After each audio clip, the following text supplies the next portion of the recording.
Now I'm going to talk about our natural-born leader. I suppose you could also call him our natural-born killer, although he generally lets other people do the killing for him, doesn't he? And that's Jack. Jack seems to be at the beginning an obvious choice as leader, although that never happens. In fact, the only leadership he has at the beginning, which is leadership of, the choir, which he already has, but in fact then, ironically, Ralph bestows that leadership upon him. But what we do see that develops in Jack is his ability to manipulate the situation in such a way that he ultimately gains power. And this manipulation, I suppose we could say, did he do it instinctively? Or was it calculated? Did he know what he was doing? Now, probably a combination of the two, but what we see in him is a few steps that he takes through the story in order to gain power. One of the most important things he does is he replaces the most important power symbol in the whole story, namely that of the conch, with meat. He kills pigs, and he elevates the hunt to something in which represents power. And he, being the person with the greatest skill, along with his group of hunters, manages to usurp the power of the conch, if you would look at that as something that represents civilization, and moves the power base away from that organization, away from those ideas, towards the hunters. The meat becomes a form of currency. He also does quite smart things with the hunt. He grants and withholds the right to hunt. He doesn't just let anyone hunt. He only lets particular people hunt. He only lets particular people, specific people, have meat. He withholds meat from people such as Piggy to exercise his power. Another aspect of the gaining of power through the hunt is the public displays, or when he recreates the hunt in ceremonies and dance to demonstrate the hunter's prowess. Another thing he does on his way to attaining power, on this journey, is the use of uniforms. This is also an important part. Jack comes from a group which used a uniform, namely the choir.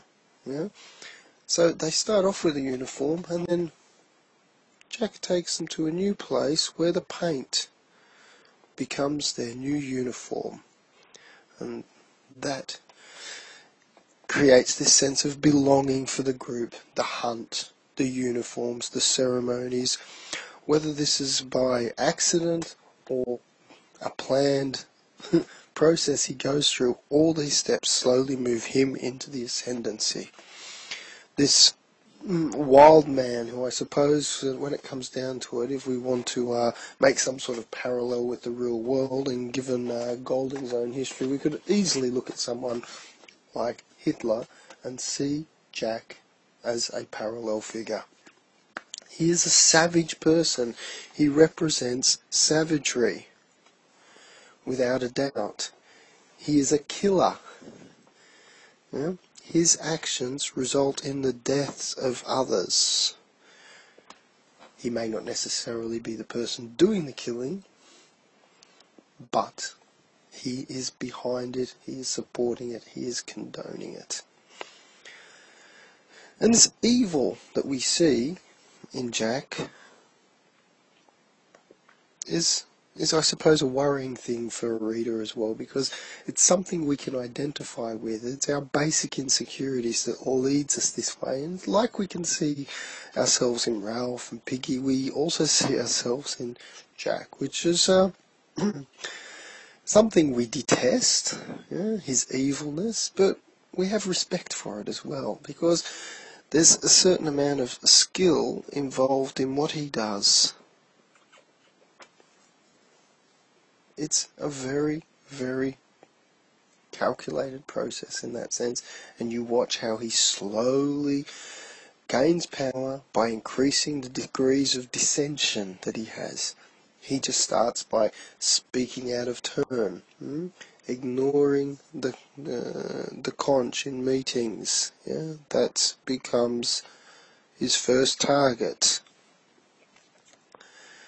He increases the importance of the hunt. He opposes Ralph's leadership, whether it be directly or indirectly. At certain points, he withdraws from the whole process.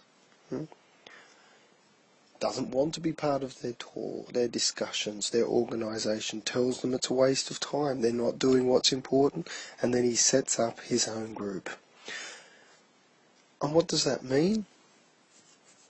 Now, some people might say, as you can see on our sheet here, that Golding sees this as the way humans ultimately are. That Golding is identifying these characteristics as something in all of us, this desire for power, this desire to lead, and also this tendency we have to descend into savagery where rules, where organisations, where civilization is taken away. He does this, Jack. He sets up his own hierarchy, not based on equality.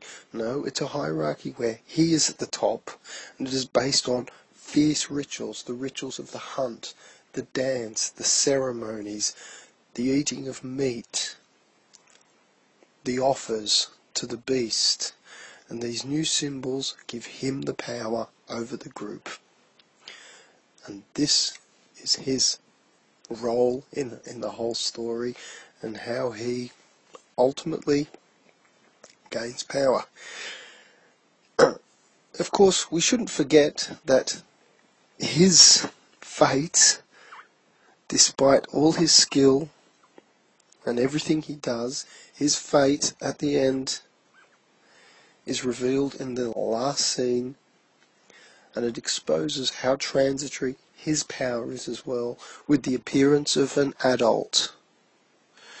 So even his hierarchy is very vulnerable, and as soon as he is replaced by another higher authority, his power disappears instantly, and that's what we see in the last scene of the book.